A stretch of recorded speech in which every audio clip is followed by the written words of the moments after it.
সালাম আলাইকুম সবাইকে, কেমন আছো সবাই? আশা করছি সবাই অনেক বেশি ভালো আছো। তো তোমাদের বহুল আকাঙ্ক্ষিত কৃষিগুচ্ছে যে ম্যাথ নিয়ে তোমাদের যে ভয়টা আছে, তো আজকে আশা করি যে তোমাদের এই ভয়টা কেটে যাবে আজকের সাজেশন ক্লাসের মাধ্যমে।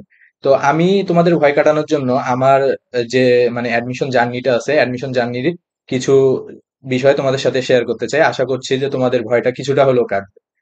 তো আমি 2020-21 সেশনে আমি মেডিকেল প্রিপারেশন নেই এবং আমি ভর্তি পরীক্ষায় অ্যাটেন্ড করি এবং প্রচুর পড়াশোনা করি। পড়াশোনা করার মাধ্যমে ভর্তি পরীক্ষায় অ্যাটেন্ড করি। তো আমি মেডিকেল অ্যাডমিশন টেস্টে যে নাম্বার পাই, সেই নাম্বার থেকে 0.25 মার্কস যারা বেশি পাইছিল আমার নাম্বারের চেয়ে, তারা ওয়েটিং থেকে তাদের সিরিয়াল চলে আসে মেডিকেল অ্যাডমিশনে। আমার হয় না মেডিকেল অ্যাডমিশন, আমার হয় না। মেডিকেল অ্যাডমিশনের পরবর্তীতে আমি যে জায়গাগুলো পরীক্ষা দিয়েছি, যেমন হলো হচ্ছে রাজশাহী ইউনিভার্সিটি, তারপরে জাহাঙ্গীরনগর ইউনিভার্সিটি, গুচ্ছতে আমার আহ, এমন একটা মার্ক ছিল 69.25। যে মার্কটা তোমরা 2020-21 সেশনে যদি দেখো, তো এই মার্ক দিয়ে হলো হচ্ছে সাস্টের আমার সিএসসি চলে আসতো। ঠিক আছে, সাস্টে সিএসসি চলে আসতো। তো যাই হোক, আমি আবেদনই করি নাই, নাম্বারটা পাইছিলাম তার আগেই আমার রাজশাহী ইউনিভার্সিটিতে ভর্তি হয়ে গেছিলাম। জাহাঙ্গীরনগর ইউনিভার্সিটিতেও আমার সিরিয়াল ভালো ছিল। পরবর্তীতে তো আমার এগ্রি গুচ্ছে হইলো। তো পরবর্তীতে আমি এগ্রি গুচ্ছে শিফট করি। তো যাই হোক, আমি কিভাবে মেডিকেল প্রিপারেশন নেওয়ার পরেও আমি কৃষিগুচ্ছে 18টার মতো দাগাইলাম। 18টাই আমার হয়েছিল। যার একটা প্রশ্ন সম্ভবত ভুল ছিল, যেটা পরবর্তীতে আমি মিলাই দেখছি যে বিভিন্ন সলভ শিট যেগুলো দেয় কোচিং সেন্টার থেকে, সেখান থেকে ওখানে ব্ল্যাঙ্ক ছিল। তার মানে ধরে নেওয়া যায় যে আমি 19টার মতো ক্যাপাবল ছিলাম অ্যান্সার করার মতো। তো একটা অ্যান্সার করতে পারি নাই। তো আমি মেডিকেল প্রিপারেশন নেওয়ার পরেও কিভাবে ম্যাথ পড়ে বাকি ইউনিভার্সিটি গুলোতে চান্স পাইলাম, প্লাস কৃষিগুচ্ছে 252তম হইলাম, সেই অভিজ্ঞতাটা শেয়ার করব এবং তোমাদের সেই আলোকে সাজেশন দেব। তো চলো, বেশি কথা না বাড়িয়ে ক্লাসটা শুরু করা যাক। তো দেখো, আমাদের অ্যাজ ইউজুয়াল আমরা যেটা করি যে আগে আমরা ধারণা দেওয়ার চেষ্টা করি যে কোন চ্যাপ্টারটা তোমার বেশি ইম্পর্টেন্ট এবং কোন চ্যাপ্টারটা কম ইম্পর্টেন্ট। এই জিনিসটার গুরুত্ব অপরিসীম। তোমরা কোশ্চেন অ্যানালাইসিস যদি না করো, তো ওই যে ইউনিভার্সিটিতে পরীক্ষা দিবা বা যে ইউনিভার্সিটিতে তুমি পড়তে চাচ্ছ, সেই ইউনিভার্সিটিতে টেকা একটু হলেও কঠিন হয়ে যাবে, কারণ তুমি জানবাই না যে কোনটা বেশি গুরুত্বপূর্ণ আর কোনটা হলো হচ্ছে একটু কম গুরুত্ব দিয়ে পড়লেও চলবে। তো আশা করি যারা রসায়ন ক্লাসটা করছো বা রসায়নের সাজেশনটা দেখছো, তারা আশা করি বুঝে গেছো যে কোন চ্যাপ্টার গুলো বেশি ইম্পর্টেন্ট। তো ম্যাথের ক্ষেত্রেও দেখো, ম্যাট্রিক্স ও নির্ণয়ক তোমাদের কাছে অনেক সোজা মনে হয়, অনেক সোজা এবং অনেক ভালোভাবে করছো তোমরা আশা করি। তো দেখো, এইখান থেকে কিন্তু আমাদের বিগত বছরগুলোতে, বিগত 4 বছরের আমি যে জিনিসটা দেখছি যে একটা প্রশ্ন আসে নাই। তার মানে এই না যে প্রশ্ন আসবে না। আমার কেন জানি মনে হচ্ছে এবার ম্যাট্রিক্স নির্ণয় থেকে প্রশ্ন দিবে এবং সেটা নির্ণায়ক পার্ট থেকেই দিবে।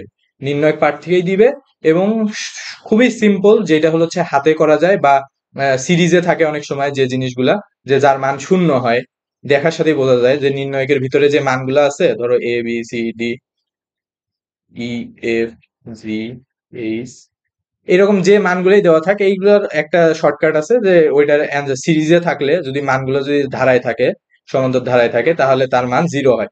তো এই জিনিসটা কেন জানি আমার মনে হচ্ছে এবার ম্যাট্রিক্স নির্ণয় থেকে একটা হইলেও প্রশ্ন আসতে পারে। তো দেখো, সরলরেখা চ্যাপ্টার থেকে 2022-23 সেশনে 5টা প্রশ্ন, 5টা প্রশ্ন, 21-22-এ 4টা, 20-21-এ 4টা, 19-20-এ 4টা প্রশ্ন আসছে। তার মানে ধরেই নেওয়া যায় যে এখান থেকে 5টার বেশি প্রশ্ন আসবে। তো ভাইয়া, 20টা প্রশ্নের ভিতরে তুমি একটা চ্যাপ্টার পড়ার মাধ্যমে তুমি 5টা প্রশ্ন পাচ্ছ। তো এই চ্যাপ্টারটার গুরুত্ব সবচেয়ে বেশি দিতে হবে, সবচেয়ে বেশি সরলরেখা চ্যাপ্টারটা। সরলরেখা চ্যাপ্টারটা বৃত্তের সাথেও সম্পর্কিত। ঠিক আছে, সরলরেখা চ্যাপ্টারটা বৃত্তের সাথেও সম্পর্কিত। কিভাবে? আমরা বৃত্তের যখন সাজেশন টপিক ওয়াইজ দেখবো তখন দেখবো। এখানেও একটু বলে দেই, বৃত্তের স্পর্শক হওয়ার স্পর্শক রেখার সমীকরণ বের করো। তো স্পর্শক যে রেখাটা আছে সেটাও কিন্তু একটা সরল রেখা। তো এইভাবে বৃত্ত আর সরল রেখা মিক্সড করে স্যাররা প্রশ্ন করতে পছন্দ করে। তাহলে হয় কি, একটা প্রশ্ন দিয়েই তোমার 2টা চ্যাপ্টারের তারা দেখতে পারে যে তুমি দুইটা চ্যাপ্টারে কতটা পড়ে আসছো, যে ওই সরলরেখা পড়ছো কতটুকু আর বৃত্ত পড়ছো কতটুকু, এটা একটা প্রশ্নের মাধ্যমেই দেখতে পারে স্যাররা। তো দেখো বৃত্ত থেকে দুইটা প্রশ্ন আসছে গত বছর, তার আগের বছর একটা, তার আগে একটা, তার আগে একটা। তো ধরে নেওয়া যায় একটা বা দুইটা প্রশ্ন বৃত্ত থেকে আসবে। বৃত্ত চ্যাপ্টারটাও ইম্পর্টেন্ট। বিগত বছরগুলোতে দুইটা একটা করে প্রশ্ন আসলো, ধরে রাখো যে দুইটা প্রশ্ন হবে। তো দেখো সরলরেখা আর বৃত্ত পড়ার মাধ্যমে তুমি মিনিমাম 7টা প্রশ্ন কমন পাবা। 7টা প্রশ্ন কমন পাবা এই সরলরেখা আর বৃত্তের মাধ্যমে। কিন্তু তোমরা যে জিনিসটা করো, তোমরা করো কি, এই অন্তরীকরণ আর যোগজীকরণ পারি না ভাইয়া, এই চিন্তাতেই থাকো, এই ভয়েই থাকো যে অন্তরীকরণ পারি না, যোগজীকরণ পারি না, আমার কি হবে, কৃষি গুচ্ছে আমার চান্স হবে না। দেখো আমি আগে অন্তরীকরণ আর যোগজীকরণটাই দেখাই। দেখো দুইটা, চারটা, চারটা এটা হাইস্ট, চারটা, তিনটা, তিনটা। তো ধরে নাও যে দুইটা বা তিনটা প্রশ্ন তোমার অন্তরীকরণ থেকে আসবে, যোগজীকরণ থেকে একটা প্রশ্ন আসবে। তো দেখো দুইটা চ্যাপ্টার পড়ার মাধ্যমে যে দুইটা তোমার সোজা, ধরলাম যে তুমি অন্তরীকরণ যোগজীকরণ পারো না, তার মানে তুমি অন্যগুলা পারো। তো তুমি অন্যগুলাতেও যদি তুমি বেশি ফোকাস দাও বা অন্যগুলাও যদি তুমি ভালো করে করে যাও, তাও কিন্তু তোমার 17টার মতো প্রশ্ন তোমার পারা সম্ভব। 17টা প্রশ্ন তোমার পারা সম্ভব। আর 17টার ভিতরে যদি তুমি 15টাও কারেক্ট করতে পারো মেডিকেল প্রিপারেশন নিয়ে, তো তোমার জন্য এটা অনেক, কারণ তুমি হচ্ছে বায়োলজিতে তুমি ভালো করবা অন্যদের চেয়ে। তো 15টা যদি তোমার ম্যাথে থাকে, এটাও কিন্তু হিউজ। তো দেখো যোগজীকরণের স্ট্যাটিস্টিক্সটা দেওয়া আছে, যে একটা প্রশ্ন আসছে তার আগের বছর তিনটা, একটা, আর তার আগে কোনো আসে নাই। এরপর আসে সংযুক্ত কোণের ত্রিকোণমিতিক অনুপাত, একটা আসে নাই 20-21, 21-22 সেশনে, 20-21 সেশনে দুইটা, আর 19-20 সেশনে একটা। তো এখান থেকে একটা জিনিস তোমরা ধারণা পাচ্ছ যে প্রতিটা চ্যাপ্টার থেকেই স্যাররা প্রশ্ন করার চেষ্টা করে। আর তোমরা যদি 22-23 সেশনের প্রশ্নটা দেখো, তাহলে ম্যাথে দেখবা যে একটু হলেও স্যাররা হার্ডের দিকে যাচ্ছে। যদিও আগের বার হচ্ছে সিলেট এগ্রিকালচার ইউনিভার্সিটি প্রশ্ন করছে, তো সবাই এটা একটু মজা করেই বলতেছিল যে সাস্ট প্রশ্ন করছে কিনা, কারণ হচ্ছে কৃষিগুচ্ছের প্রশ্ন সাধারণত এই স্ট্যান্ডার্ডে হয় না, যে একটু কিছুটা একটু টাফ হয়েছে আর কি প্রশ্নটা। কিন্তু আমার এখানে মনে হয় যে স্যাররা যে কাজটা করতেছে সেটা খুব ভেবে চিন্তে করতেছে, যে একটু হলেও ম্যাথটা হার্ড করার চেষ্টা করতেছে। তার খুবই যৌক্তিক কারণ আছে। তার কারণটা হলো যে তুমি একটা এগ্রিকালচার ইউনিভার্সিটিতে পড়বা, তো সবাই ভাবে যে বায়োলজি রিলেটেড সাবজেক্ট নিয়েই আমি শুধু পড়বো, এখানে ম্যাথের আবার কি দরকার, এখানে কেন আমি ম্যাথের পরীক্ষা দিব। এখানে ভাই আমার একটা কথা আছে, তুমি যে এগ্রিকালচার ইউনিভার্সিটিতে আসবা, বাউতে আসবা, বা অন্যান্য ইউনিভার্সিটি আরো যেগুলো আছে, সেখানে দেখবা যে এগ্রিকালচারাল ইঞ্জিনিয়ারিং বলে একটা ফ্যাকাল্টি আছে। তো ইঞ্জিনিয়ারিং ফ্যাকাল্টিতে তুমি ম্যাক্সিমাম তোমার ম্যাথ রিলেটেড তোমার জিনিসপাতি তোমার থাকবে ওইখানে। তো ওইখানে স্যাররা দেখতে চায় যে তুমি যে ওই ফ্যাকাল্টিতে যাবা, তো ওই ফ্যাকাল্টিতে যাওয়ার জন্য তোমার ম্যাথের কেমন দক্ষতা আছে, স্যাররা তো এই ম্যাথটা একটু দেখতে চাবে। এই জন্য ম্যাথটা আমার মনে হয় এই বছরও একটু হলেও কঠিন হবে। তো ম্যাথে যারা একদম খুবই দুর্বল তারা হতাশ হওয়ার কারণ নাই। যারা ম্যাথে খুবই মানে ভালো, তাদের সাথে তোমাদের ডিফারেন্সটা খুব বেশি হবে না। তোমার যে জায়গাতে তোমার আহ, সক্ষমতা বেশি, সেই জায়গাগুলোতে তুমি ফোকাস দাও, সেইগুলো তুমি ভালো করার চেষ্টা করো। ম্যাথ থেকে একটা 15 থেকে 16 মার্ক বা 15 আপের একটা টার্গেট নাও, দ্যাটস এনাফ। তো দেখো এরপরে সেকেন্ড পার্টের যে জটিল সংখ্যা, একটা প্রশ্ন আসছে গত বছর, তার আগের বছর একটাও আসে নাই, তার আগের এইখানে একটাও না আসার কারণ আছে, ওই বছর জটিল সংখ্যা ছিল না, ওই সিলেবাসে জটিল সংখ্যা ছিল না, যার কারণে একটা প্রশ্ন আসেনি। 20-21 সেশনে দুইটা, 19-20 সেশনেও একটা প্রশ্ন আসবে। তো ধরে রাখো জটিল সংখ্যা থেকেও একটা প্রশ্ন হবে। বহুবিধি চ্যাপ্টারটা খুবই ইম্পর্টেন্ট, 2 স্টার দিয়ে রাখো। সেকেন্ড পার্ট থেকে 2 স্টার, একটা একটা একটা করে কোশ্চেন আসছে। তো ধরে রাখো একটা বা তার অধিক, ঠিক আছে, একটা বা দুইটা। আর কোনিক্স চ্যাপ্টারটা স্যাররা কেন জানি প্রশ্ন করে না, আমি জানি না, কিন্তু এই চ্যাপ্টারটা এইবার আমার কাছে খুবই ইম্পর্টেন্ট মনে হচ্ছে। কণিক থেকে স্যাররা দুইটার বেশি প্রশ্ন দিবে। দেখো একটা একটা, তার আগে কোনো আসে নাই, 20-21-এ, 19-20-এ একটা প্রশ্ন আসছে। তো এখান থেকে দুইটা প্রশ্ন ধরে রাখো। বিপরীত ত্রিকোণমিতিক ফাংশন এবং ত্রিকোণমিতিক সমীকরণ, এই চ্যাপ্টারটা ভাইয়া অল্প, তুমি যদি অল্প ফোকাস দাও, অল্প ফোকাস দিয়েও তুমি ভালো করা সম্ভব এই চ্যাপ্টার থেকে। আমি টপিকগুলো দেখাই দিব যে কোন টপিকগুলো পড়া লাগবে তোমার। তো এইখানে তুমি যদি একটু অল্প টাইম দাও, অন্তরীকরণ যোগজীকরণে যে পরিমাণ তোমরা মাথা ঘামাও, তার চেয়ে যদি 20% মাথা ঘামাও এই চ্যাপ্টার থেকে, তো এখান থেকে দেখো দুইটা প্রশ্ন আসছে, তার আগের বছর তিনটা, একটা আসে নাই 19-20 সেশনে। তো ধরে ধরে রাখো দুইটা প্রশ্ন আসবে, তো দুইটা কমন পাওয়া সম্ভব। স্থিতিবিদ্যা, স্থিতিবিদ্যা একদম কিছুই নাই ভাইয়া, ভিতরে কয়েকটা জিনিস আছে, টাইপ ওয়াইজ ভাগ করে দিব আজকে। তো ওই জিনিসগুলো পড়বা, শুধু স্থিতিবিদ্যা থেকেও তুমি কমন পাবা। দেখো আমাদের বেলায় 3টা প্রশ্ন আসছিল, ঠিক আছে?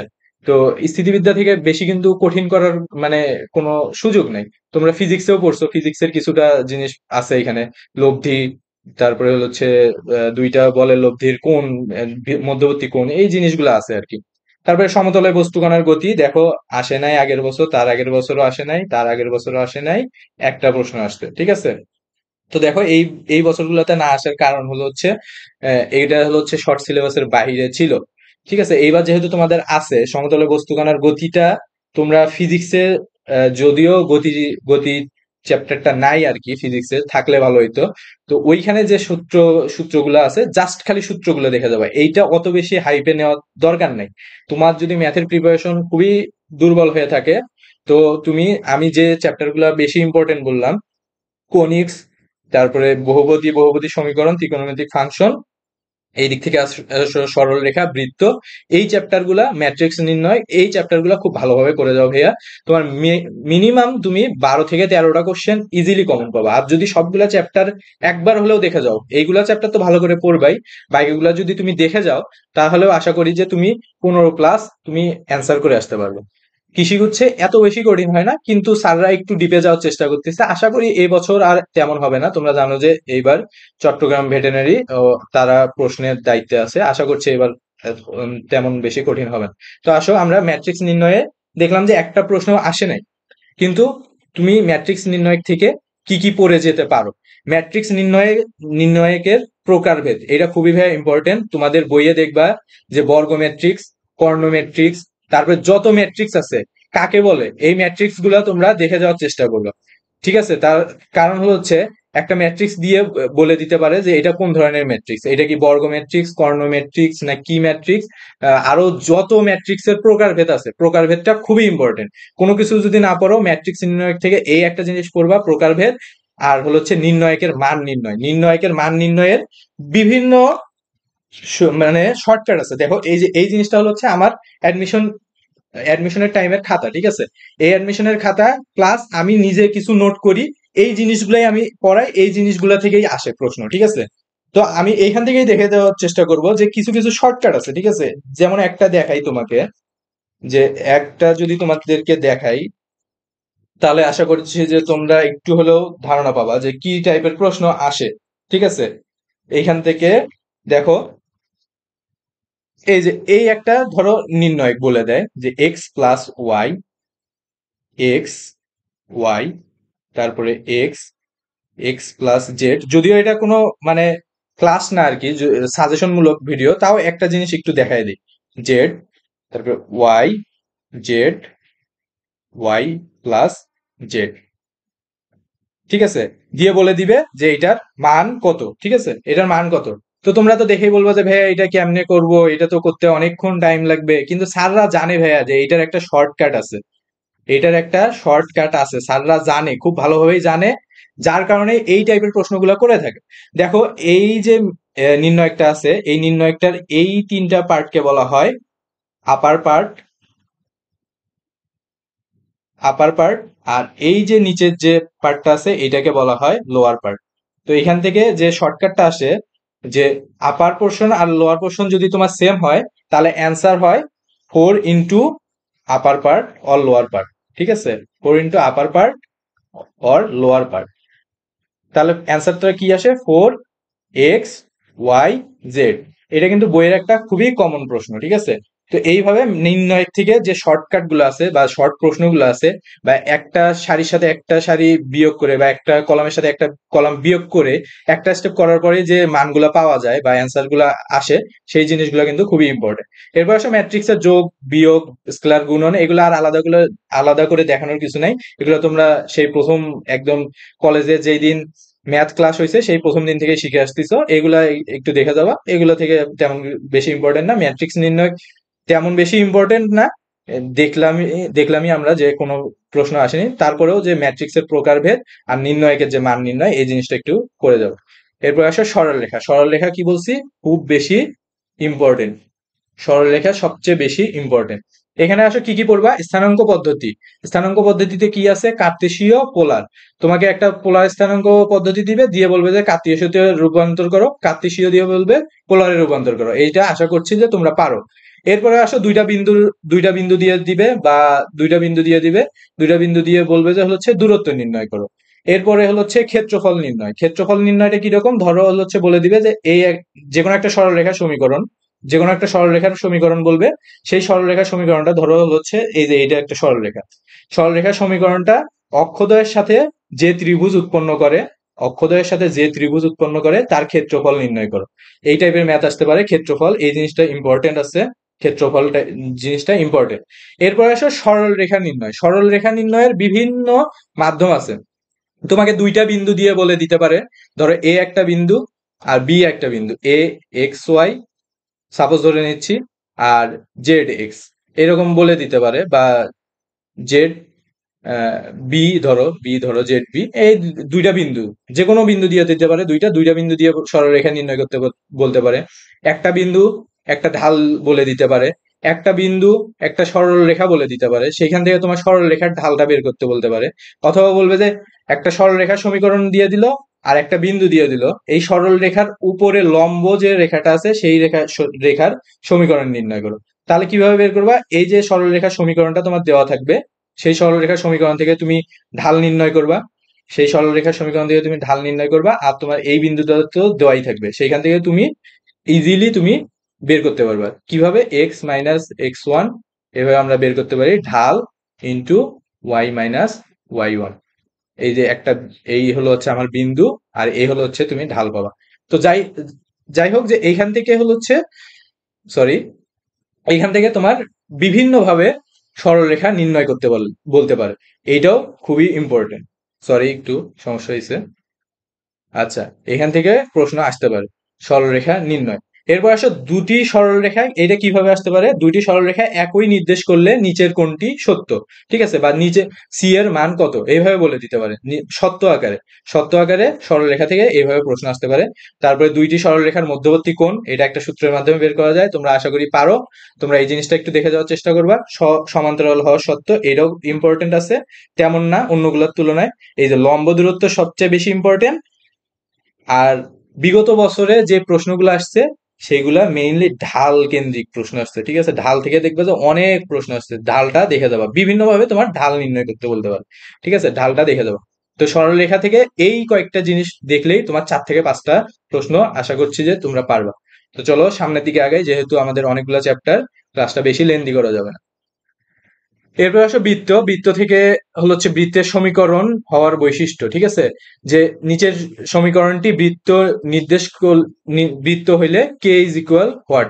ধরো কে এর মান দেওয়া থাকবে, ঠিক আছে, মানে কে টা থাকবে সমীকরণের ভিতরে, কে টা থাকবে, দিয়ে বলবে যে কে এর মান কত হইলে নিচের সমীকরণটি একটি বৃত্ত হবে। অথবা বলে দিবে যে নিচের সমীকরণটি নিচের কোনটি নির্দেশ করে, বৃত্ত, পরাবৃত্ত, উপবৃত্ত, অধিবৃত্ত, এই জিনিসগুলো কিন্তু দিতে পারে। কারণ কি, বৃত্তের সাথে পরাবৃত্ত, উপবৃত্ত এগুলো কিন্তু লিঙ্ক আপ হয়ে গেল, ঠিক আছে। তার মানে তোমার স্যারটা দেখতে চায় যে তোমার কনসেপ্ট ক্লিয়ার আছে কিনা, যে কি হইলে বৃত্ত হয়, কি হইলে উপবৃত্ত হয়, কি হইলে পরাবৃত্ত হয় আর অধিবৃত্ত হয়, এই জিনিসগুলো তোমার জানা আছে কিনা, জাস্ট সিম্পল, ঠিক আছে। তাহলে বৃত্তের সমীকরণ হওয়ার বৈশিষ্ট্য, ঠিক আছে, বৈশিষ্ট্যগুলো দেখে যাবা, বৃত্তের বৈশিষ্ট্য, ঠিক আছে। এরপরে হচ্ছে বৃত্তের সমীকরণ নির্ণয় করতে দিতে বলতে পারে, ঠিক আছে। বৃত্তের সমীকরণ বিভিন্ন, মানে তোমার জিনিস দেওয়া থাকবে যেগুলো তোমার লাগবে, সেই জিনিসগুলো ইউজ করে তুমি একটা বৃত্তের সমীকরণ বের করবে। এই টাইপের প্রশ্ন আসতে পারে। এরপরে হচ্ছে স্পর্শক হওয়ার শর্ত, এটা খুবই বেশি ইম্পর্টেন্ট, ঠিক আছে। স্পর্শক হওয়ার শর্ত তোমার বলে দিবে, বৃত্তের সমীকরণ বলে দিবে, আর একটা সরলরেখার সমীকরণও বলে দিবে। সরলরেখার সমীকরণে যে কোনো একটা ইনফরমেশন মিসিং থাকবে, ঠিক আছে। ধরো এখানে কে, সরলরেখার সমীকরণে একটা কে থাকলো ধ্রুবক, ঠিক আছে। তোমার বলে দিবে যে কে এর মান কত হইলে উক্ত সরলরেখাটি বৃত্তকে স্পর্শ করবে, ঠিক আছে, স্পর্শক হবে। এই জিনিসটা খুবই বেশি ইম্পর্টেন্ট। আচ্ছা, স্পর্শক হওয়া সত্য একটা জিনিস, আরেকটা হচ্ছে স্পর্শকের সমীকরণ নির্ণয়। এই সমীকরণটাই, স্পর্শকের যে সমীকরণ, এই সমীকরণটাই নির্ণয় করতে বলতে পারে। তো এখানে কিন্তু বৃত্ত আর সরলরেখা কিন্তু মানে দুইটা মিক্সড করে প্রশ্ন করা যায়। এরপর আসে সাধারণ জ্যা। সাধারণ জ্যা থেকেও প্রশ্ন আসতে পারে।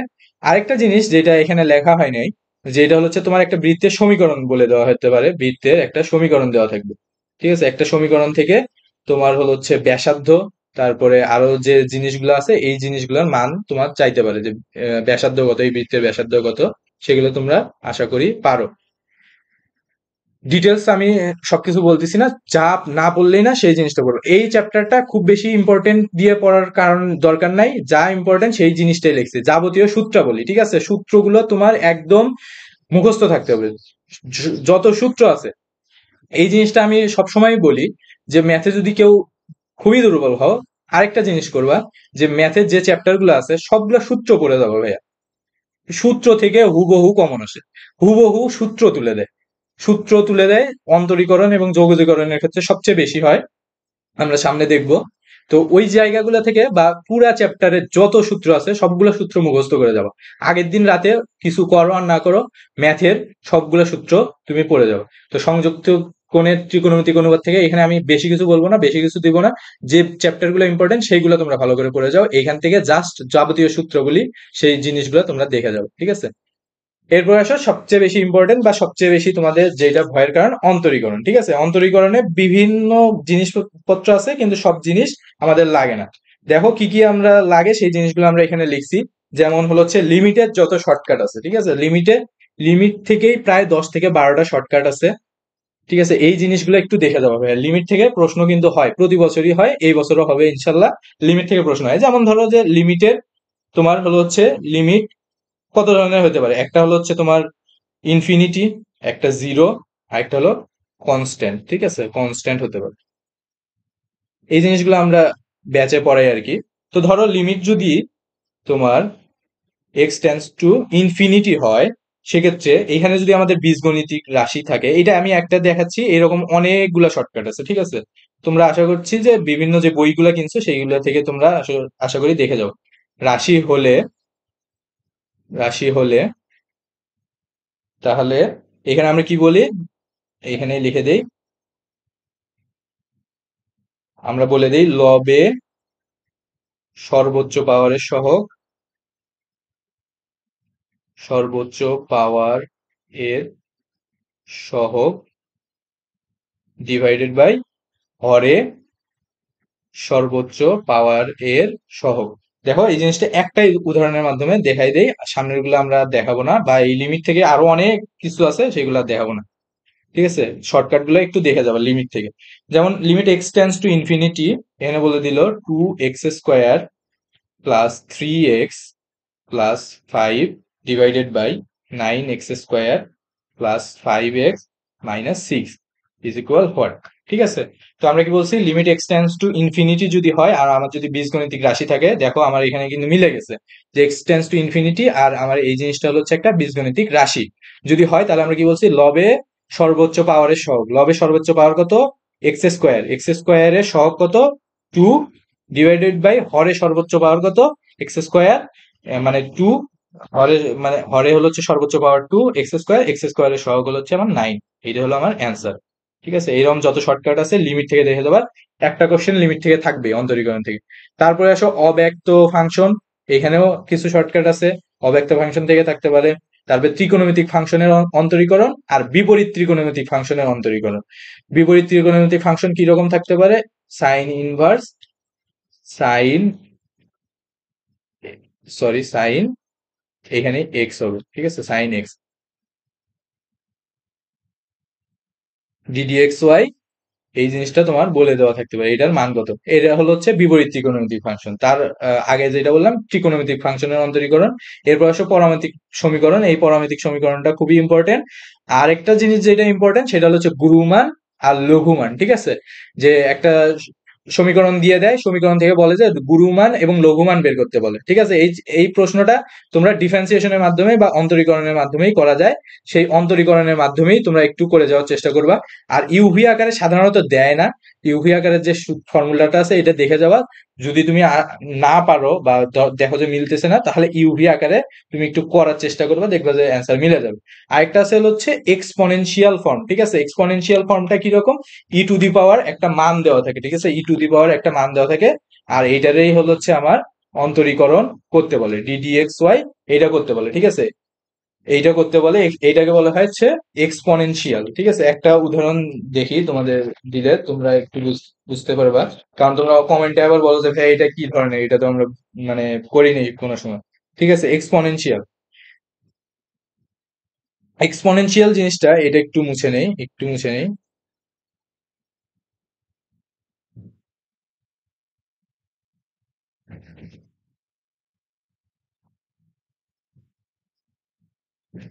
দেখো কিভাবে থাকতে পারে, limit x tends to zero, তারপরে 1 + 7x to the power 5x + 3 divided by x. ঠিক আছে, এর মান কত? এটা দেখে অনেকেই ঘাবড়ায় যাবা, কিন্তু এটা করতে মাত্র 30 সেকেন্ড টাইম লাগে। ঠিক আছে, এই জিনিসটা আমি আর দেখাইলাম না। এইরকম যে মানে শর্টকাটটা আছে, এটা একটু দেখে যাওয়ার চেষ্টা করবো অন্তরীকরণ থেকে। আর যত সূত্র আছে এটা আমি যোগজীকরণে দেখাচ্ছি। যে দেখো, যোগজীকরণে আমি বলে দিচ্ছি সকল ফর্মুলা গুলা করে যাবা, দেখবা যে ফর্মুলা থেকেই তোমার মানে ম্যাক্সিমাম মানে কোশ্চেন আসছে। ঠিক আছে, ফর্মুলা ডিরেক্ট হুবহু তুলে দিচ্ছে। অন্তরীকরণের ফর্মুলা পড়লে তোমার যোগজীকরণের ফর্মুলা হয়ে যাবে, কারণ হচ্ছে উল্টা। ঠিক আছে, আর এখান থেকে আরেকটা জিনিস আছে, ক্ষেত্রফল। অন্য কিছু করো না করো, ক্ষেত্রফলটা পড়ে যাবা। ক্ষেত্রফলের একটা ছক আছে, বিভিন্ন বইয়ে দেখবা, বিভিন্ন বইয়ে দেওয়া আছে, ছকটা দেওয়া আছে, শর্টকাট দেওয়া আছে। শর্টকাটে হচ্ছে তোমার সি এর মান কত হইলে মানে ক্ষেত্রফল কত হবে, ক্ষেত্রফল নির্ণয়ের যে ছকটা আছে এটা একটু দেখে যাবা। আরেকটা হলো লিমিট যুক্ত অন্তরীকরণ, যোগজীকরণ, সরি যোগজীকরণ হবে এটা। আচ্ছা, লিমিট যুক্ত, লিমিটের জিনিসটা কিন্তু সবসময় থাকবে। আর বিভিন্ন শর্টকাট দেখে যাবে ভাইয়া। যারা মানে খুবই দুর্বল এই চ্যাপ্টারে, তারা জাস্ট খালি সূত্রগুলা আর যে শর্টকাট গুলো আছে জাস্ট এগুলো দেখে যাবা, দেখবা যে হুবহু কমন করে গেছে। এরপর আসো সেকেন্ড সেকেন্ড পার্টে আমরা চলে যাই। ক্লাসটা বেশি লেন্দি করা যাবে না, তোমাদের যেহেতু সাজেশন মূলক। এরপর দেখো সেকেন্ড পার্টের ফার্স্ট যে চ্যাপ্টারটা আছে তোমাদের মানে সিলেবাসে, সেটা হচ্ছে জটিল সংখ্যা। জটিল সংখ্যা থেকে মডুলাস এবং আর্গুমেন্ট খুবই খুবই খুবই ইম্পর্টেন্ট। এইখান থেকে একটা প্রশ্ন আসবে, ধরে নাও, শিওর শিওর এখান থেকে একটা প্রশ্ন আসবে। ঠিক আছে, তারপরে হচ্ছে সমীকরণ থেকে লেখচিত্রের প্রকৃতি, যেটা বলে একটা জটিল মানে জটিল সংখ্যা থেকে একটা সমীকরণ বলে দেয়, সেই সমীকরণ থেকে লেখচিত্রের প্রকৃতি বলে দেয়। আর বর্গমূল নির্ণয়, এইটা থেকেও একটা প্রশ্ন আসবে। জটিল সংখ্যা থেকে যদি দুইটা প্রশ্ন আসে, একটা হলো মডুলাস থেকে, আরেকটা হলো বর্গমূল থেকে। ঠিক আছে, এরপরে মান নির্ণয় খুবই সিম্পল, তোমরা পারবা। আর এককের ঘনমূল নির্ণয়, এই জিনিসটা একটু দেখে যাওয়ার চেষ্টা করবে। ঠিক আছে, তাহলে চলো সামনের দিকে আগে, এই জটিল সংখ্যার চেয়েও আরো বেশি ইম্পর্টেন্ট চ্যাপ্টার আছে। এরপর আসে বহুপদী, আমার খুব ফেভারিট চ্যাপ্টার বহুপদী আর কনিক্স। ঠিক আছে, এই দুইটা চ্যাপ্টার খুবই মানে আমার ফেভারিট। তো এই চ্যাপ্টার দুইটা ভালোভাবে দেখে যাবা। এই চ্যাপ্টার থেকে অ্যান্সার করা খুবই সোজা, তোমার অল্প এফোর্ট দিয়েও তুমি একটা কমন পাওয়া সম্ভব। আমরা বৃত্তের সময় দেখলাম যে বৃত্ত হওয়ার শর্ত আছে কিছু বা বৈশিষ্ট্য আছে, সে তেমনি বহুপদী হওয়ার কিছু মানে শর্ত আছে। সেই শর্তগুলো দেখে যাবা। বইয়ের প্রথমের দিকে দেখবা যে খুব মানে একদম লাইন বাই লাইন লেখা আছে বহুপদী হওয়ার শর্ত, সেই জিনিসটা একটু দেখে যাবা, হুবহু এখান থেকে কমন আসতে পারে। এরপরে আসো মূল হতে সমীকরণ নির্ণয়। মূল দিয়ে দিবে ভাইয়া, দুইটা মূল দিয়ে দিবে, দিয়ে বলবে যে সমীকরণ নির্ণয়। এই জিনিসটাও খুবই ইম্পর্টেন্ট, মূল হতে সমীকরণ নির্ণয়। আর সমীকরণ হতে সমীকরণ নির্ণয়, নির্ণয় এটা তো হবে না। যাই হোক, সমীকরণ হতে সমীকরণ নির্ণয়, এই জিনিসটা একটু দেখে যাবা। তোমরা দেখবে যে কোশ্চেন ব্যাংকে আছে সমীকরণ হতে সমীকরণ নির্ণয় এই টাইপের একটা প্রশ্ন আছে বিগত বছরে। এরপর আসে দ্বিঘাত, দ্বিঘাত আর ত্রিঘাত। ত্রিঘাতের চেয়ে দ্বিঘাত হলো বেশি ইম্পর্টেন্ট। ত্রিঘাতও থাকতে পারে, ত্রিঘাতে একটা ধরো হচ্ছে তোমার আলফা, বিটা, গামা না, একটা মিসিং থাকবে। ঠিক আছে, একটা মিসিং থাকবে বা একটা মান মিসিং থাকবে। তো ওইটা তোমরা একটু ভালোভাবে খেয়াল করার চেষ্টা করবা যে x cube, x square, x তিনটারই মান দেওয়া আছে নাকি নাই। ধরো এইরকম থাকতে পারে x cube plus x plus something আরো যা যা থাকতে পারে। তো তোমরা ধরো কি মানে এইটাকে হচ্ছে এক্স কি, এটাকে এ ধরো, এটাকে বি ধরো, কিন্তু কোনটাকে এ ধরবা কোনটাকে বি ধরবা এই জিনিসগুলো একটু বা ঠান্ডা মাথায় চিন্তা করবে। ঠিক আছে, একটা প্রশ্ন তোমার একটু টাইম বেশি লাগুক, কিন্তু সেটা যাতে তোমার সঠিক হয়, ঠিক আছে, সেটা একটু ইনশিওর করার চেষ্টা করবা। আর হলো মূলের সত্য বা মূলের প্রকৃতি। ঠিক আছে, এই যে আমরা যে জিনিসটা পড়ছি যে b² = 4ac, এই জিনিসটা এই শর্তটা থেকে অনেক সময় প্রশ্ন চলে আসে। আরো কি কি জিনিস আছে সেই জিনিসগুলো একটু বলে দেওয়ার চেষ্টা করি, দাঁড়াও। এই দুইটা চ্যাপ্টার ভাইয়া সেকেন্ড পার্ট থেকে খুব ভালোভাবে করে দেবো। ঠিক আছে, এই দুইটা চ্যাপ্টার বহুপদী আর হচ্ছে তোমার কনিক্স, এই দুইটা চ্যাপ্টার খুব ভালোভাবে করে দেবো। যেমন দেখো মূল মূল এই যে একটা জিনিস বলে দেওয়া থাকে a x square plus b x plus c is equal 0 হলে b square minus 4ac greater than 0 হলে কি হবে, লেস দেন 0 হলে কি হবে, আর সমান 0 হলে কি হবে, এই জিনিসটা থেকে একটা কোশ্চেন তোমরা পেয়ে যাবে। ঠিক আছে, বহুপদী থেকে এখান থেকে একটা কোশ্চেন থাকতে পারে। এরপর আসো কনিক্স। কনিক্স থেকে অনেক, দেখো এখানে আমি দুইটা স্লাইড লাগছে কনিক্স থেকে, মানে বিভিন্ন জিনিস আছে। তো তোমরা আশা করছি যে এটা এইভাবে পড়ো নাই, মানে পরাবৃত্তের যে যে জিনিসগুলো আছে সেগুলো একসাথে পড়ছো, উপবৃত্তের জিনিসগুলো একসাথে পড়ছো, আর হলো হচ্ছে অধিবৃত্তের আলাদাভাবে পড়ছো, তিনটা পার্ট বাই পার্ট পড়ছো। তো মোটা থাকে যে জিনিসগুলো লাগে আর কি, একটা সমীকরণ দিয়ে বলে মানে বলে দেয় যে এই জিনিসটা শীর্ষবিন্দু নির্ণয় করো। তারপর উপকেন্দ্রিকতা থেকে উপকেন্দ্রিকতা থেকে কণিক নির্ণয়, এই জিনিসটা আসতে পারে। অক্ষরেখার সমীকরণ তোমরা পড়ছো, অক্ষরেখা কিভাবে সমীকরণ বের করতে বলে। তারপরে হচ্ছে সমীকরণ হতে কনিক্স নির্ণয়, সমীকরণ দিয়ে দেয়, দিয়ে বলে যে এইটা পরাবৃত্ত, উপবৃত্ত নাকি অধিবৃত্ত। এটা কিন্তু খুবই কমন প্রশ্ন, এবং দেখবা কোশ্চেন ব্যাংক খুলে এই জিনিসটা অনেকবার আসছে। তো তুমি কিভাবে সমীকরণ থেকে কোন কনিক্স সেটা তুমি বের করবা, সেটা আশা করছি তুমি জানো যে মানে কিভাবে মানগুলা তুমি কোনটা চেয়ে বড় হইলে কি হয়, মানে সেই জিনিসগুলো তোমার আশা করছি যে আছে, ধারণা আছে। তারপরে সরলরেখা বক্ররেখার স্পর্শক হলে কি বলে দেয়, যে কোনো একটা সত্য চাই, ঠিক আছে, সত্য নিচের কোনটি সঠিক, এই জিনিসগুলো আসতে পারে। স্পর্শক সবসময় ইম্পর্টেন্ট, এখানেও ইম্পর্টেন্ট, পরাবৃত্তের স্পর্শক। এই যে ধরো হচ্ছে একটা পরাবৃত্ত, পরাবৃত্তের স্পর্শক ধরলাম যে এইটাই হলো হচ্ছে স্পর্শক, এই স্পর্শক এইরকম আসতে পারে। কেন্দ্র নির্ণয়, ফোকাস নির্ণয়, ফোকাস দূরত্ব, এই জিনিসগুলো একটু দেখে যাওয়ার চেষ্টা করবা কোনিক্স থেকে।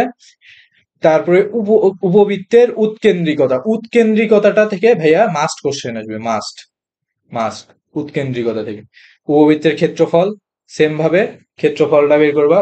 তারপরে হলো হচ্ছে সমীকরণ নির্ণয়, সমীকরণ নির্ণয় বলে দিতে পারে। পরাবৃত্তের উপকেন্দ্রিক লম্বের দৈর্ঘ্য, এই জিনিসগুলো জাস্ট মিলাবা যে এই জিনিসগুলো তুমি পারো কিনা, ঠিক আছে। এখানে তো আর আমি টাইপ বাই টাইপ মানে দেখাও না এইখানে, আমাদের ব্যাচে যেভাবে আমরা পড়াই যে প্রতিটা মানে এইগুলাই একটা করে টাইপ হয়, এইগুলো টাইপ থেকে আমরা 3-4টা করে ম্যাথ আমরা করাই এবং করাই নি, ঠিক আছে। তো এখন তো আর সেভাবে দেখানোর মানে সুযোগ নাই আর কি। পরবর্তী উপকেন্দ্রিক লম্বের দৈর্ঘ্য, এই জিনিসটা দেখে যাবা, বা তুমি পড়ছো কিনা সেটা দেখবা। বৃহদক্ষ ক্ষুদ্রক্ষ, এটা অত বেশি ইম্পর্টেন্ট না। তারপর উপকেন্দ্রের মধ্যবর্তী দূরত্ব, ঠিক আছে ভাইয়া, দূরত্ব, এই দূরত্ব জিনিসটা ইম্পর্টেন্ট। স্পর্শ করা সত্য, সত্য জিনিসগুলো সবসময় ইম্পর্টেন্ট, সত্য আর বৈশিষ্ট্য, ঠিক আছে। এরপরে হচ্ছে পরাবৃত্তের দিকাক্ষ নির্ণয়, এই জিনিসটা একটু দেখে যাবো কনিক্স থেকে। এরপর আসো বিপরীত ত্রিকোণমিতিক ফাংশন এবং ত্রিকোণমিতিক সমীকরণ, এইটাও খুবই সিম্পল এবং বেশি কিছু নাই, সিম্পল যে জিনিসগুলো আছে সেই জিনিসগুলো পড়ে যাওয়ার চেষ্টা করবা। ত্রিকোণমিতিক রাশির মান নির্ণয়, সমীকরণের সমাধান, বিপরীত বৃত্তীয় ফাংশনের মান নির্ণয়, এবং যত সূত্রাবলী আছে সেই সূত্রাবলীগুলো দেখে যাবা। এবং বিগত বছরে যে প্রশ্নগুলো আসছে, বিগত বছরে যে প্রশ্নগুলো আসছে সেই জিনিসগুলো একটু দেখে যাবো ভাই। এরপরে আসো স্থিতিবিদ্যা। স্থিতিবিদ্যা তোমাদের কাছে কিছুই মনে হবে না, একদম সোজা মনে হবে, কারণ ফিজিক্সে তোমরা অনেক ডিপে জিনিসপাতি পড়ছো, লব্ধি সম্পর্কে, নদী নৌকার অনেক কিছু পড়ছো, সেইখান থেকে তোমরা আশা করছি ধারণা পাইছো যে আলফার মান কখন 120 ডিগ্রি হয়, একদম মুখস্থ বলে দেওয়া যায় একটা আরেকটা দ্বিগুণ হইলে, ঠিক আছে। তো এই জিনিসটা একদম হুবহু চলে আসে, ঠিক আছে, 120 ডিগ্রি লব্ধি বল নির্ণয় করতে বলে। বলের সামান্তরিক সূত্র, স্থিতিবিদ্যারই অংশ, সামান্তরিক সূত্রটা দেখে যাবা। ত্রিভুজ সূত্র, এটাও দেখে যাবা, ঠিক আছে। আর হচ্ছে বলের অন্তর্ভুক্ত কোণ, এই 4টা টপিক পড়লেই স্থিতিবিদ্যা কভার হবে। আর বিগত বছরের প্রশ্নগুলো দেখে যাবা, তাহলে তোমার ধারণা হবে। এরপর আসো সর্বশেষ যে চ্যাপ্টারটা আছে সেকেন্ড পার্টের তোমাদের সিলেবাসে, সমতলে বস্তু কণার গতি, ঠিক আছে। এটা আমাদের ফিজিক্সের গতিবিদ্যা যে চ্যাপ্টারটা আছে সেইটা, কিন্তু দুর্ভাগ্যবশত তোমাদের গতিবিদ্যা চ্যাপ্টারটা নাই। সেক্ষেত্রে তোমরা কি করবা, তোমরা জাস্ট তোমরা ওই অধ্যায়টার শুরুতে বা তোমরা যে গাইড বইটা কিনছো সেই গাইড বইটার প্রথমে দেখবা যে সূত্র দেওয়া আছে, ঠিক আছে, সমস্ত সূত্র দেওয়া আছে, সেই সূত্রগুলা একটু পড়ে যাওয়ার চেষ্টা করবা। কি কি সূত্র পড়বা তোমরা, যে পড়বা হলো হচ্ছে কোন বস্তু, সরি, কোনো বস্তু বা কণার ত্বরণ নির্ণয়ের যে সূত্রগুলো আছে সেই সূত্রগুলো পড়বা। আর পড়বা হচ্ছে কোনো বস্তুকে খাড়া উপরের দিকে নিক্ষেপের যে সূত্রাবলীগুলো আছে, ঠিক আছে, প্রাস, মেইনলি প্রাস, ঠিক আছে। এই সূত্রগুলা সম্পূর্ণ সূত্র মুখস্থ করে যাবা, ঠিক আছে? সূত্র মুখস্থ করে যাবা, সূত্র থেকে দেখবা যে জাস্ট সিম্পল সিম্পল কিছু কিছু ম্যাথ আছে, সেই ম্যাথ গুলা দিয়ে দিবে, জাস্ট খালি তুমি সূত্রতে বসাবা, সূত্রতে বসায় অ্যান্সার করবে। তো এই জিনিসগুলো দেখলে আশা করি যে সমতলে বস্তুকণার গতি থেকে আর বেশি তোমার লাগবে না। আর তোমরা প্রশ্ন অ্যানালাইসিস এর মাধ্যমে দেখছো যে এই চ্যাপ্টারটা তেমন বেশি ইম্পর্টেন্ট না, ঠিক আছে? আর যে চ্যাপ্টার গুলো বেশি ইম্পর্টেন্ট সেগুলো বেশি ফোকাস দেওয়ার চেষ্টা করো, যেগুলাতে তোমার দক্ষতা বেশি সেগুলাই তুমি আরো ভালো করে এনশিওর করো যে এখান থেকে তোমার ভুল করা যাবে না, তাহলেই তোমার চান্স হয়ে যাবে আশা করি। তো এই ছিল আজকের ভিডিও। তো তোমাদের কেমন লাগলো ভিডিওটা কমেন্ট সেকশনে জানাতে পারো। আর আমাদের এইরকম সাজেশন মূলক ভিডিও বা কৃষি গুচ্ছের আগে পর্যন্ত সমস্ত আপডেট এবং বিভিন্ন আমরা শর্টকাট যে জিনিসগুলো শিখাই, এই জিনিসগুলা শিখতে চাইলে বা তোমার যদি নোটিফিকেশন পেতে যাও তো আমাদের চ্যানেলটা সাবস্ক্রাইব করে রাখতে পারো। তো ধন্যবাদ সবাইকে, আজকের মতো এখানে বিদায় নিচ্ছি। আসসালামু আলাইকুম।